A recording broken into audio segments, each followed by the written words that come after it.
एक बार एक युवक गौतम बुद्ध के पास आया और गौतम बुद्ध से बोला कि हे बुद्ध, मेरे मन में इतने गंदे विचार क्यों आते हैं। मैं नहीं चाहता कि मेरे मन में गंदे विचार आए, पर मेरे मन में हमेशा काम वासना के विचार चलते रहते हैं और मैं इनके बारे में सोच सोच कर बहुत परेशान हूं। मेरी ऊर्जा और समय यह सब सोचने में ही नष्ट हो जाती है और इन सब के विचारों की वजह से मैं कभी भी शांत नहीं रह पाता और मैं हमेशा ही स्त्रियों को देखकर मोहित हो जाता हूं। इन विचारों को अपने आप को रोक ही नहीं पाता। बुद्ध मुस्कुराए और उन्होंने उस युवक से पूछा, क्या तुम्हें पता है यह काम वासना होती क्या है? फिर लड़के ने उत्तर दिया और कहा, बुद्ध, मैं यह तो नहीं जानता कि काम वासना होती क्या है, पर हां, यह जो भी है बहुत बुरी चीज है। फिर बुद्ध ने उस युवक से कहा कि सबसे पहले तो तुम्हें यह समझना है कि प्राकृतिक रूप से जो भी चीज हमारे अंदर है वह बुरी नहीं है। हमारे जीवन में उसकी कुछ ना कुछ जरूरत है। वासना कोई बुरी बात नहीं है।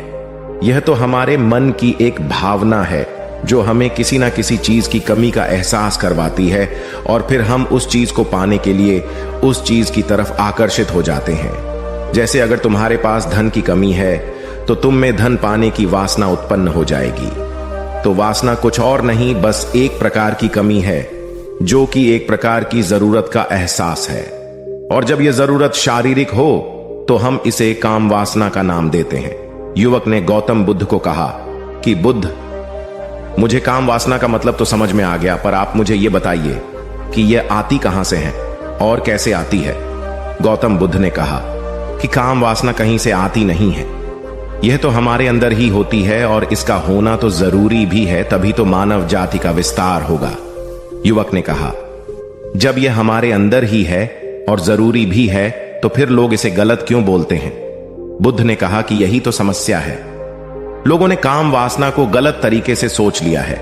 इसे छिपाने की, दबाने की कोशिश करते हैं। काम वासना गलत नहीं है, बल्कि काम वासना का गलत तरीके से प्रयोग करना गलत बात है। लोग जिससे प्रेम करते हैं बस उसी के लिए जीने लग जाते हैं, उसे पाना ही अपना लक्ष्य बना लेते हैं और उसी के बारे में हमेशा सोचते रहते हैं, पर यह सब गलत है। बुद्ध ने युवक से कहा, क्या तुम्हें पता है जानवरों में भी काम वासना होती है? युवक ने उत्तर दिया, हां बुद्ध, जानवरों में भी काम वासना होती है, क्योंकि जानवर भी तो आखिर अपनी पीढ़ी को आगे बढ़ाएंगे। बुद्ध ने कहा, तो फिर हम जानवरों की काम वासना को गलत क्यों नहीं कहते? युवक ने कहा, मुझे नहीं पता महात्मा, आप ही मुझे बताइए।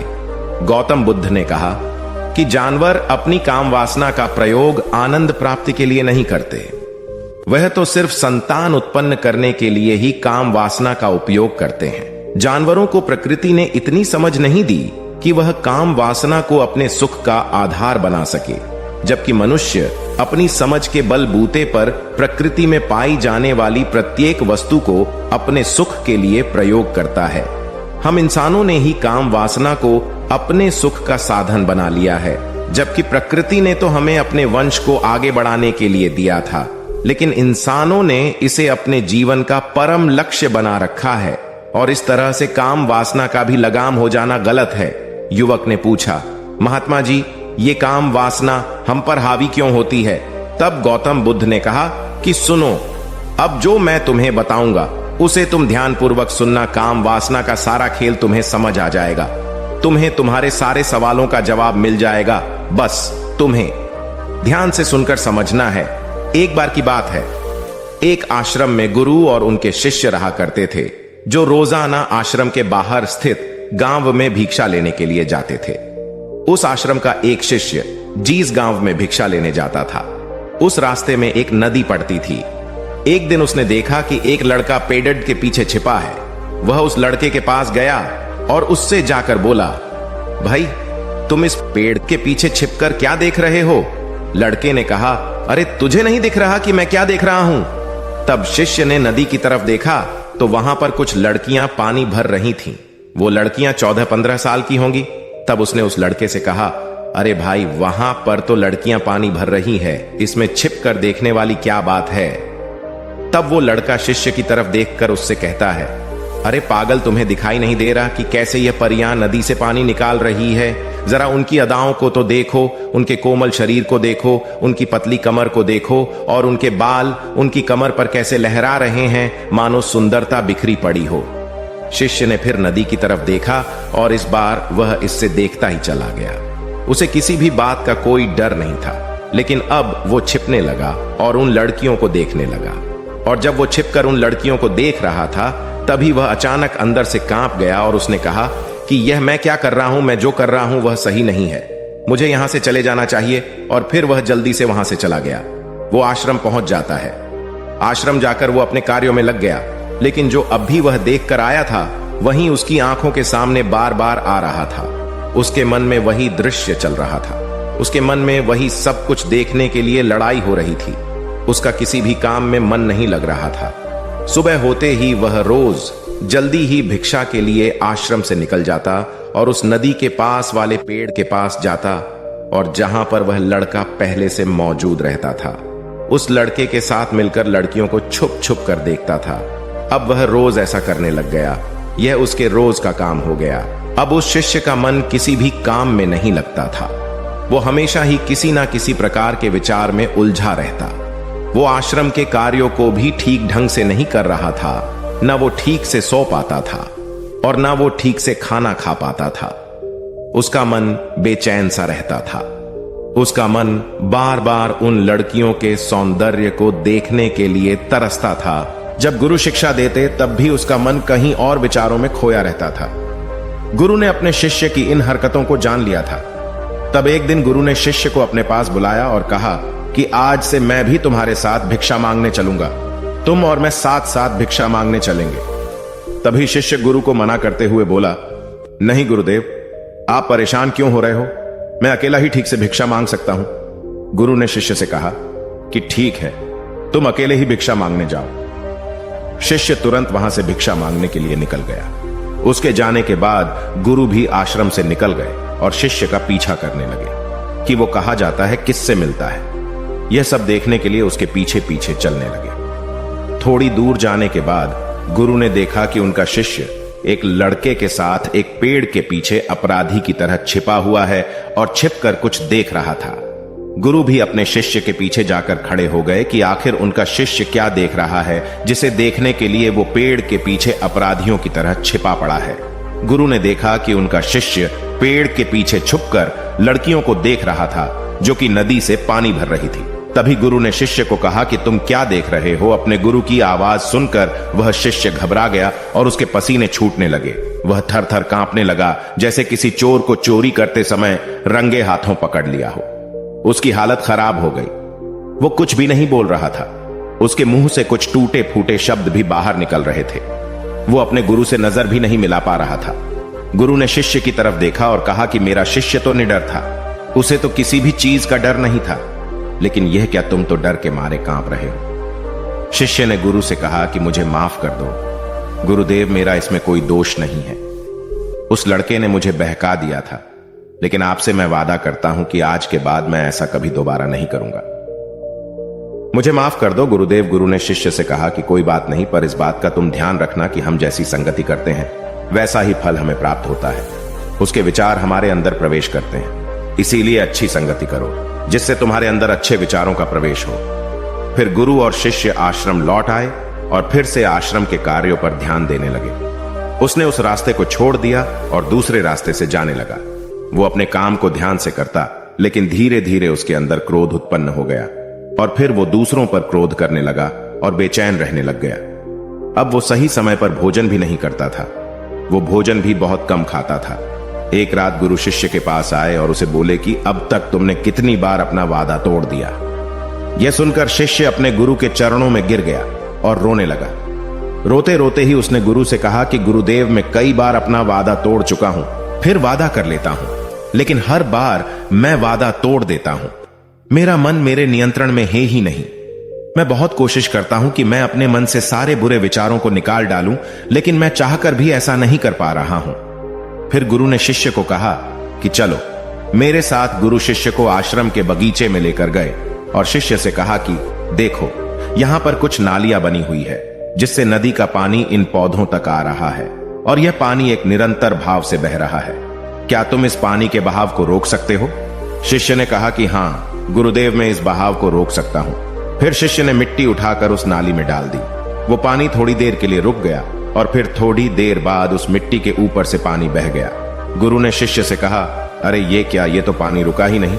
फिर शिष्य ने कुछ कंकड़ पत्थर उठाकर उस नाली में डाल दिए और फिर थोड़ी देर के लिए पानी रुक गया। लेकिन फिर थोड़ी देर बाद ही उन कंकड़ पत्थर के ऊपर से पानी निकल आया। फिर गुरु ने कहा कि यह क्या हुआ, पानी तो फिर से बह गया। तुम तो बोल रहे थे कि तुम इसे रोक दोगे। क्या हम किसी काम को रोकना चाहे तो क्या हम उसे रोक नहीं सकते? तब शिष्य ने कहा, कोई बात नहीं गुरुदेव, मैं इस पानी को तो आपको रोक के दिखाऊंगा। वह फिर से एक बड़ा सा पत्थर लेकर आया और उसे नाली पर डाल दिया और पानी रुक गया। तब गुरु से कहा कि देखा गुरुदेव, मैंने कहा था ना कि पानी को मैं रोक दूंगा। मैंने पानी को रोक दिखाया। आपकी बात मैंने पूरी कर दी। गुरु मुस्कुराए और बोले, अच्छा जरा ध्यान से देखो, पानी रुक गया। क्या वो तो पीछे की नाली तोड़कर बाहर आ गया और अगल बगल से बह रहा है, और ध्यान से देखो इस पत्थर को आगे भी आ गया और ये पानी अपना रास्ता बदलकर फिर से आगे की तरफ बह जाएगा। और फिर थोड़ी देर बाद ऐसा ही हुआ। फिर गुरु ने शिष्य को समझाया कि तुम्हारे साथ भी तो ऐसा ही चल रहा है। तुम बार बार प्रयास कर रहे हो, बड़े से बड़ा प्रयास कर रहे हो, पर हर बार तुम्हारा प्रयास टूट रहा है और यह हमेशा टूटता ही रहेगा। तुम कितना भी बड़ा पत्थर रख लो, लेकिन पानी तो अपना रास्ता बना ही लेगा। यह सब देखकर गुरु से कहा कि हे गुरुदेव, क्या कोई तरीका नहीं है जिससे मैं गंदे विचारों से बाहर निकल सकूं और यह मेरे मन में आए ही नहीं? गुरु शिष्य को एक नदी के पास ले गए जहां से उस बगीचे में पानी आ रहा था।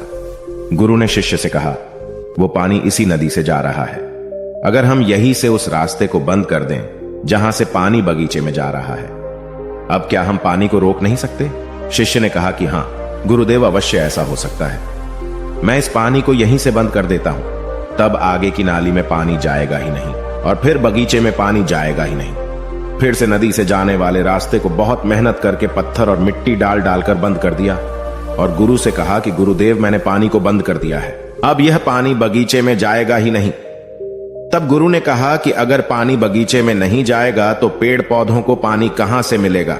उन पेड़ पौधों को तो पानी की आवश्यकता है, और उन पेड़ पौधों में कुछ पेड़ पौधे तो ऐसे हैं जिनको रोज पानी की आवश्यकता है। वह तो मुरझाकर मर ही जाएंगे। उनका क्या होगा? पानी तो हमें खोलना ही होगा। शिष्य ने गुरु की बात सुनकर वापस नदी से जाने वाले पानी का रास्ता खोल दिया। तब गुरु ने शिष्य से पूछा कि अगर हम इस नदी के पूरे पानी को बगीचे की तरफ मोड़ दे तो क्या होगा? तब शिष्य ने जवाब दिया कि गुरुदेव, वहां पर जितने भी पेड़ पौधे हैं वो गलकर नष्ट हो जाएंगे, वहां पर कुछ नहीं बचेगा। फिर गुरु मुस्कुराए और बोले, तुम इस बात को समझो कि हमें किसी भी चीज को रोकना नहीं है, बस हमें हमेशा संतुलन बनाए रखना है। कम पानी से भी पौधे नष्ट होते हैं और ज्यादा पानी से भी पौधे नष्ट होते हैं। हमारा जीवन संतुलन से ही चलता है। गुरु ने शिष्य से कहा कि अगर मैं तुम्हें कहूं कि तुम आम के बारे में मत सोचो तो तुम्हारे मन में सबसे पहले किसका चित्र आएगा? शिष्य ने कहा कि गुरुदेव, मेरे मन में तो पहला चित्र आम का ही आएगा। गुरु ने कहा कि जब हम गंदे विचारों को जबरदस्ती रोकने का प्रयास करते हैं तो वह और मजबूती के साथ हमारे अंदर प्रवेश करते हैं और ज्यादा हमारे अंदर उठते हैं। इसीलिए हमें उन्हें कभी भी दबाने की कोशिश नहीं करनी चाहिए। फिर गुरु ने शिष्य को जाते हुए कहा कि हमारे गंदे विचार बुरे लोगों की संगति करने की वजह से भी आते हैं। कई बार क्या होता है कि कामुकता हमारे अंदर होती नहीं है, लेकिन कुछ अश्लील लोगों के साथ रहने की वजह से यह हमारे अंदर हावी हो जाती है। फिर शिष्य ने कहा कि गुरुदेव, आप सही कह रहे हैं, मैं अपने मार्ग से भटक गया था। फिर वो शिष्य उस रात बहुत ही चैन की नींद सोया। सुबह अपने कार्यों को पूरे मन से किया और फिर सुबह वो भिक्षा लेने के लिए उसी रास्ते से गया जहां वह लड़का आज भी पेड़ के पीछे छुपकर उन लड़कियों को देख रहा था। वो शिष्य नदी पर गया जहां वह लड़कियां पानी भर रही थीं। उसने उन लड़कियों से पानी मांगा। उन लड़कियों में से एक लड़की ने उसे पानी पिलाया और उस सन्यासी शिष्य के चरण छुए।